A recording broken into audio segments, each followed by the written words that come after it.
இது மட்டுமல்ல, இது சார்ந்து எல்லா ஆவணங்களையும் நாம் கைப்பற்றி மதுரை கோர்ட்டில் ஒரு வழக்கு தொடர்வோம் கண்டிப்பாக.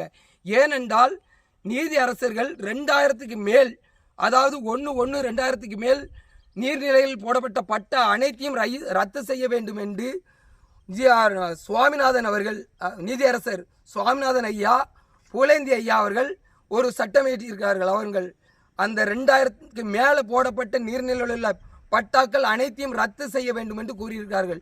அந்த நீதியரசர்களுக்கு ஒரு விவசாயிகளின் சார்பாக மனமார்ந்த நன்றியை தெரிவித்துக் கொள்கிறோம். இதை அந்த வகையில் எடுத்து இவர்கள் அந்த நீரை பயன்படுத்துகிறார்கள். அதனால் இவருடைய பட்டாவை ரத்து செய்ய வேண்டும் என்று நாங்கள் இந்த பகுதி மக்கள் சார்பாகவும் விவசாயிகள் சார்பாகவும் பெரும் கோரிக்கையாக வைக்கிறோம். கண்டிப்பாக இதற்கு எங்களுக்கு தீர்வு கிடைக்க வேண்டும். இப்படி கார்ப்பரேட் நிறுவனங்கள் எங்களுடைய நிலங்களை, எங்களுடைய நீர் வாழ்வாதாரத்தை சுரண்டி சென்றால் நாங்கள் தெருவுக்குத்தான் வர வேண்டும். அதனால் தயவு கூர்ந்து நமது வட்டாட்சியர் அவர்கள் ஒரு ஜட்ஜி, கோட்டாட்சியர் அவர்கள் ஒரு ஜட்ஜி, நமது கலெக்டர் ஐயா, மாண்புமிகு கலெக்டர் ஐயா அவர்கள் ஒரு ஜட்ஜி, இவர்கள் அனைவரிடம் நாங்கள் நியாயம் கேட்கிறோம். எங்களுக்கு கண்டிப்பாக இந்த இருப்பு நீர் இது எங்கும் வெளியே கொண்டு செல்லக்கூடாது.